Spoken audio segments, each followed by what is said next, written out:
اس کو سمجھنے کے لیے کہ طلوع فجر یہ کیا ہوتا ہے اور غروب آفتاب کیا ہوتا ہے، میں صرف اس پاور پوائنٹ کے ذریعے کچھ وضاحت کرنا چاہتا ہوں اور انشاءاللہ یہ بہت مفید رہے گا۔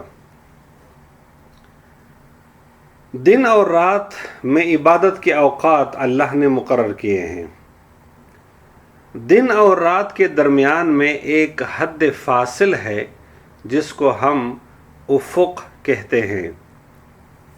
افق کا مطلب ہوتا ہے مشرق یا مغرب کی طرف جب آپ دیکھتے ہیں تو وہاں پہ دن اور رات کا جو سپریشن ہے، یا دن رات سے یا رات دن سے جو جدا ہوتی ہے، اس ایریا کو، اس لیول کو افق کہا جاتا ہے۔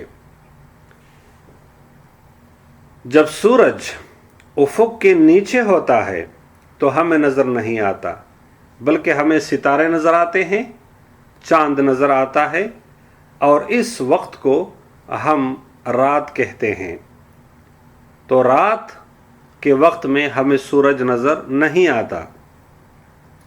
جب سورج افق سے اوپر ہوتا ہے تو اس وقت کو دن کہا جاتا ہے، روشنی ہوتی ہے اور ستارے اور چاند غائب ہو جاتے ہیں، صرف سورج ہی ہمیں نظر آتا ہے۔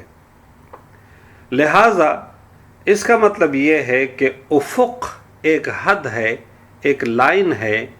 جب سورج اس کے اوپر ہوتا ہے تو یہ دن کا وقت ہوتا ہے، اور جب سورج اس کے نیچے ہوتا ہے تو یہ رات کا وقت ہوتا ہے۔ جو فلکیات کے ماہرین ہیں یا جن لوگوں نے تحقیق کی ہے، وہ یہ کہتے ہیں کہ سورج جب افق کے بالکل قریب آتا ہے اور یہ 18 درجے یعنی 18 زاویے پر پہنچ جاتا ہے تو ہمیں صبح صادق کی روشنی نظر آنی شروع ہو جاتی ہے۔ صبح صادق کی روشنی مستطیل ہوتی ہے افق میں۔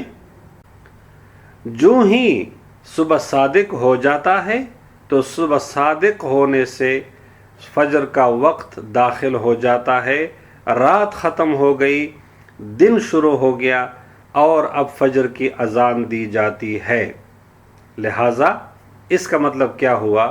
اس کا مطلب یہ ہوا کہ سورج جب افق کے قریب آتا ہے اور صبح صادق کا وقت ہوتا ہے تو اس سے پہلے ہمیں کھانا پینا سب کچھ بند کر دینا چاہیے، تاکہ ہمارا کھانا پینا اگر رات کے وقت میں ہو جائے تو کوئی مشکل نہیں، روزے پر کوئی اثر نہیں پڑے گا۔ رات کے وقت میں کھانا پینا جائز ہے، لیکن جب دن شروع ہو گیا تو اب ہمارا کھانا پینا دن کے وقت میں نہ ہو۔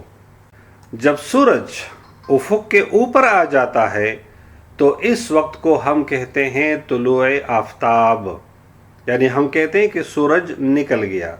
جب سورج تھوڑا اوپر آ جاتا ہے، یعنی 2 نیزوں کے یعنی تقریباً 6 میٹر کے برابر سورج افق سے اوپر چلا جاتا ہے تو اس کو ہم اشراق کا وقت کہتے ہیں، اور اشراق کے نفل اس وقت پڑھے جاتے ہیں۔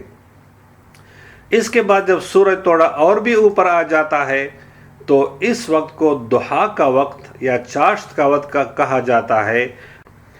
یہ سورج جب بالکل وسط میں پہنچ جاتا ہے اور جب بالکل اپنے عروج پہ آ جاتا ہے تو اس وقت کو زوال کہا جاتا ہے۔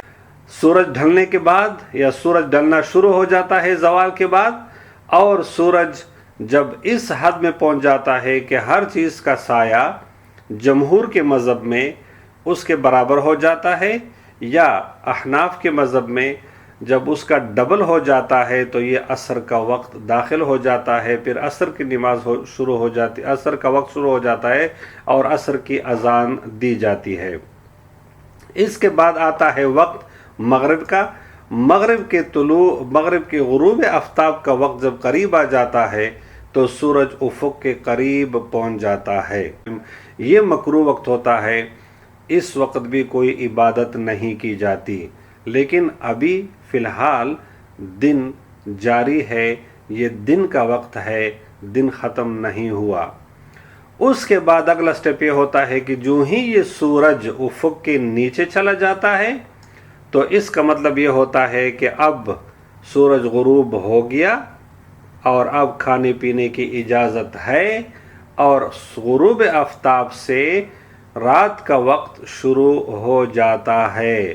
تو رات کے وقت میں کھانا پینا اور نفسانی خواہشات بجا لانا جائز ہیں، اور یہی اللہ نے فرمایا کہ ثم اتم الصیام الی اللیل، پھر روزہ پورا کرو رات تک۔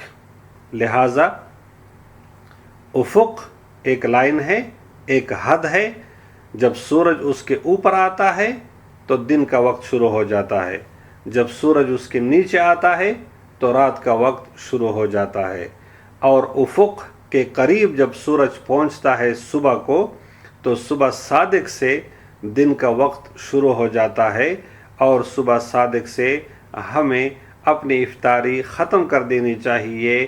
اگر صبح صادق ہو جاتا ہے اور کوئی ابھی تک کھا پی رہا ہے تو اس کا روزہ اس دن کا نہیں ہوگا۔ وصلی اللہ تعالی علی خیر خلقہ محمد و آلہ و اصحابہ اجمعین۔